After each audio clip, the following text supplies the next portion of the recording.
ഇട്ട വീഡിയോയ്ക്കകത്ത് ഏത് രീതിയിലാണ് ദീപക് മോശമായ പെരുമാറിയത് ഉണ്ടായത്? ഒന്നും ഉണ്ടായിട്ടില്ല. ഇനി അങ്ങനെ അല്ലെങ്കിൽ തന്നെ അങ്ങനെയാണ് ആവണം. ഞാനൊന്നും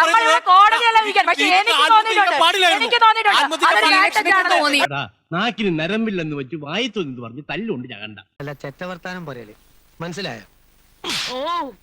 ഇനി ഇത് ആവർത്തിക്കരുത്. ഒരു സ്ഥലത്ത് പോലും ദീപക് മോശമായി പെരുമാറിയിട്ടില്ല, സംശയമില്ല. കാരണത്തിനാല് പെടകൊള്ളാത്തതിന്റെ വിവരക്കെടാതാണ് ഈ പറയുന്നത്. എനിക്ക് തോന്നിയിട്ടുണ്ട്.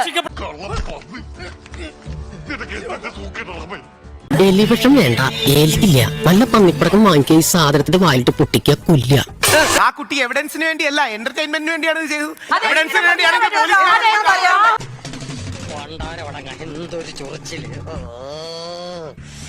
ആ കുട്ടി എന്റർടൈൻമെന്റിനെ യൂസ് ചെയ്ത് എന്റർടൈൻമെന്റിനകത്ത് എങ്ങനെ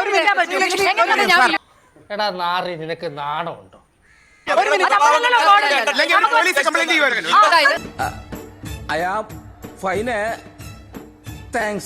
യൂട്യൂബിന് റീച്ച് കിട്ടാൻ വേണ്ടിയിട്ട് ആ പാവപ്പെട്ട മനുഷ്യനെ കുരുതി കൊടുത്തിട്ട് നാണമില്ലാതെ ഇപ്പൊ മനസ്സിലായില്ലേ എനിക്ക് അല്പം തൊലിക്കട്ടി കൂടുതലാണെന്ന്, നാണവും മാനവും ഇത്തിരി കുറവാണെന്ന്. എടോ തനി ഉള്ളേ